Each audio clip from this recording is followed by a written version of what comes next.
আসসালামু আলাইকুম। প্রিয় দর্শক, দায়িত্ব নেওয়ার পরপরই প্রধানমন্ত্রী জনাব তারেক রহমান একটা ঘোষণা দিয়েছিলেন। সেই ঘোষণাটা হলো তিনি সরকারি গাড়ি নেবেন না, নিজের গাড়িতে চলাচল করবেন এবং এই গাড়ির তেল খরচ উনি নিজের পয়সা দিয়ে কিনবেন এবং এই গাড়ির ড্রাইভারের বেতনটা উনি নিজের তহবিল থেকে দেবেন, সরকারের কাছ থেকে এটা নেবেন না। এটা নিয়ে নানা ধরনের প্রতিক্রিয়া আমি দেখেছি। আমাদের মধ্যে অনেককে বলতে শুনেছি এটা কেবল চমক লাগানোর জন্য করা হয়েছে, এটা করার কি দরকার ছিল, আপনি নেন, আপনি আরও গাড়ি নেন, আমাদের কোনো আপত্তি নাই, কিন্তু আপনি কাজটা যেন ভালোভাবে করতে পারেন, আপনার উপর দায়িত্ব যেটা সেটা করেন, আপনার দায়িত্ব যদি ঠিকঠাক মতো পালন করতে পারেন, গাড়ি একটা জায়গায় 5টা নেন 6টা নেন, কোনো সমস্যা নাই। উনি বলেছিলেন ওই প্রোটোকলটা কমাই দিবেন, বলছেন না এটাও করেন, সব নেন, কিন্তু কাজটা ঠিকঠাক মতো করেন না। আমি না এগুলিকে নিয়ে মাঝে মাঝে ভাবি, আসলে আমরা আসলে কী করলে খুশি, এটা আমি বুঝি না। উনি যদি সব নিতেন তাহলে কি কাজটা ভালো মতো হতো, আর উনি যে এগুলি নেবেন না তাতে কি কাজটা খারাপ মতো হবে? কাজটা ভালো হওয়া না হওয়ার সঙ্গে উনি এই যে সামান্য একটু ত্যাগ করলেন, এটা কি কোনো শর্ত হিসাবে, পূর্ব শর্ত হিসেবে কাজ করে? উনি যদি বলেন আমি সরকারি গাড়ি নেব না, আমি আমার নিজের গাড়িতে চলবো, গাড়ির তেলটা আমি ব্যবহার করব না, আমি ড্রাইভারের বেতনটা দেবো, দেখি তো ওনার কাজগুলো স্লো হয়ে যাবে। তো এটার সঙ্গে এটার সম্পর্কটা কোথায়, এটা আমি বুঝি না। উনি যে না নেওয়ার ঘোষণাটা দিয়েছেন, অনেকে ভাবছেন এখানে কয় টাকার বাঁচলো, জয় টাকাই বাঁচুক, ধরা যাক 5 টাকা বাঁচলো, এখানে কিন্তু টাকাটা মূল না। মূলটা হলো উনি একটা এক্সাম্পল ক্রিয়েট করলেন, এই এক্সাম্পলটা মূল। উনি বোঝানোর চেষ্টা করলেন যে আমাকে দেশের মানুষ প্রধানমন্ত্রীর পদে বসিয়েছে, তার মানে প্রধানমন্ত্রী আসলে প্রধান সেবক, আমি এই জাতির প্রধান সেবকের ভূমিকা অবতীর্ণ হতে চাই। তো আমি জাতির কাছ থেকে টাকা যত কম নিব ততই তো ভালো। এতে অন্যায়টা কোথায়, আমি কিন্তু এটা এখনো বুঝি না। আমি অনেকের সঙ্গে আলাপ করেছি, আমি যতটা খুশি হয়েছি অনেকে ততটাই বিরক্ত হয়েছে। অনেকে বলে কি এটা তো একটা জাস্ট খালি স্ট্যান্ডবাজি করা, এটা হলো কি চমক সৃষ্টি করা, স্তুতির সুবিধা করে দেওয়া, এইগুলো নাকি হচ্ছে। বাট আমি কিন্তু এটা এভাবে দেখি না ভাই। আমি আমার জায়গা থেকে আমি এটা আবার একটু ব্যাখ্যা করতে চাই। আমার কথা হলো যে এটা না নেওয়ার মাধ্যমে উনি প্রমাণ করেছেন যে আমি এই সমস্ত ছোটোখাটো জিনিসও আমি সরকারের কাছ থেকে নিতে চাচ্ছি না। আমি কোনো বাড়তি যতটুকু না নিলে নয়, কেবল ততটুকু আমি নেব। আমি তো এটাকে একটা অসাধারণ এক্সাম্পল হিসেবে দেখতে চাই, কিন্তু সেই দেখাটা বোধহয় হচ্ছে না বিভিন্ন কারণে। যে অনেকে বলা শুরু করেছেন এটা এটা এটা কোনো প্রয়োজন নেই, এই ধরনের চমক সৃষ্টি কোনো দরকার নেই। এগুলো বলতে বলতে না একসময় ওনার মনে হয়তো বিষিয়ে যাবে। কিন্তু তারও যে বড় কথা, আমি এখানে আরেকটা কথা বলতে চাই। এই যে বললাম না যে উনি একটা এক্সাম্পল ক্রিয়েট করতে চাচ্ছিলেন হয়তো বা, কিন্তু এই এক্সাম্পল হবে না, এই দেশে হবে না। এই কারণে উনি এক্সাম্পলটা কাদের জন্য করতে চেয়েছিলেন? উনি চেয়েছিলেন ওনার মন্ত্রিসভার জন্য করতে। উনি হয়তো ভেবেছিলেন আমি যদি এটা না নেওয়ার একটা উদাহরণ তৈরি করি, এই উদাহরণটা হয়তো আমার মন্ত্রিসভার অন্য অন্য সদস্যরাও এটাকে ফলো করবে। আমার ধারণা উনি এরকম কিছু একটা ভেবেছিলেন, কিন্তু আমার এই ধারণা সত্য হয়নি। ওনার এই এত বড় মন্ত্রিসভার মাত্র একজন মন্ত্রী, কৃষিমন্ত্রী মিস্টার আমিনুর রশিদ, মাত্র একজন মন্ত্রী এই উদাহরণটা অনুসরণ করেছেন এবং উনিও ঘোষণা দিয়েছেন উনি নেবেন না। আর বাকি যারা আছে কেউ কিন্তু নিতে চায়। আচ্ছা, কয় টাকা জানেন? কয় টাকার তেল পায়? দিনে 18 লিটার তেল পায়। দিনে 18 লিটার তেলের দাম কত?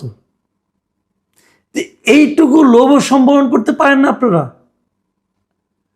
যত মন্ত্রী আছেন, আমার তো মনে হয় না যে সবাই তো নির্বাচনের সময় একটা করে হলফনামা নির্বাচন কমিশনে দাখিল করেছেন। আমি কয়েকজনটা দেখেছি, নিজে স্টাডি করার চেষ্টা করেছি। আমার তো মনে হয়েছে অর্থনৈতিক দিক দিয়ে এদের কেউই তারেক রহমানের চেয়ে গরিব না, সবাই তারেক রহমানের চেয়ে ধনী, তাদের অনেক সম্পদ আছে। আচ্ছা, আপনারা কি নিজে মন্ত্রী হওয়ার আগে নিজেরা নিজস্ব গাড়ি চালাতেন না? চালাতেন তো। তা আপনি যদি মন্ত্রী হয়ে সরকারি গাড়িটা ব্যবহার করেন, আগের গাড়িটা কি করেছেন? ফেলে দিয়েছেন? ফেলে তো দেন নাই। এবং আমি নিশ্চিত এদের 80% লোকের বাসায় একাধিক গাড়ি আছে, মানে ওনার ওয়াইফ বাচ্চাদের জন্য একটা গাড়ি আছে, আবার আরেক মানে ওনার নিজের গাড়ি আছে, একাধিক গাড়ি সবারই আছে। তাহলে আরেকটা গাড়ি আপনি নিতে হবে কেন? এটা তো আপনি এক ধরনের বিলাসিতা, অপচয়। তারেক রহমান হয়তো এই কথাটাই বলতে চেয়েছেন যে আপনি অপচয়টুকু না করলে দেশ গরিব হয়ে যাবে, আমি তা বলছি না কিন্তু। বাট আমি বলছি যে না করেও তো আপনি পারেন, একটা এক্সাম্পল ক্রিয়েট করেন। তাহলে এই এক্সাম্পলটা কিন্তু আপনার অন্য কর্মকর্তা কর্মচারী যারা আছে আপনার অফিসের, আপনার মন্ত্রণালয়ের, আপনি তাদেরকেও বলতে পারবেন, ভাই এটা তো আমি করি না, তোমরা কেন অপচয়টা করছো? আমি যদি অপচয়টা না করে পারি, তোমরা কেন করছো না? আপনি যদি 5টা টাকাও বাঁচান, এই 5টা টাকা কিন্তু রাষ্ট্রের থেকে যায়, জনগণের থেকে যায়। জনগণের টাকা দিয়ে আপনি কেন ব্যয়বহুল ঘটনা ঘটাবেন? কেন আপনি বিলাসবহুল জীবনযাপন করবেন? আপনি তো জনগণের সেবা করতে এসেছেন, আপনি তো জনগণের অর্থ অপচয় করতে আসেন নাই। তো এরা কিন্তু চাইলে সবাই পারতেন, কিন্তু কেউ করেন নাই, অথবা যদি করেও থাকেন আমরা জানি না, আমাদেরকে জানানো হয় নাই। আমি বলি কি, এগুলোই প্রচার হওয়া দরকার। এই কারণে যে এগুলো ছোট ছোট উদাহরণ কিন্তু সবার জীবনে ঘটে থাকে, তো আমরা এগুলো করি না কেন? কিন্তু কেউ করলেন না কেন? আমি এটা মাঝে মাঝে ভাবি। দেখুন, একজন মন্ত্রীর জন্য বাসাটা যেটা হয় 6,000-7,000 স্কোয়ার ফিটের বাসার সামনে বিশাল লন, এগুলো কিন্তু ওনাদের ব্যক্তিগত জীবনযাপনের সঙ্গে খুব সঙ্গতিপূর্ণ নয়। ওনারা কি আসলে এত বড় বড় বাড়িতে থেকে অভ্যস্ত? তা তো নয়। তাহলে এটাই বা থাকতে হবে কেন? আপনি বিশ্বের অনেক দেশে যান, আপনি এমন খোদ ইংল্যান্ডে যান, ইংল্যান্ডের সরকারের কয়জন মন্ত্রীর জন্য সরকারি বাসা আছে? খোঁজ দিয়ে দেখেন তো। প্রধানমন্ত্রী অথবা চিফ জাস্টিস ছাড়া আর কারোর জন্য সরকারি বাসা আছে? আমার তো মনে হয় না। তো তাহলে তো এতে কি তাদের মান সম্মান চলে যায়?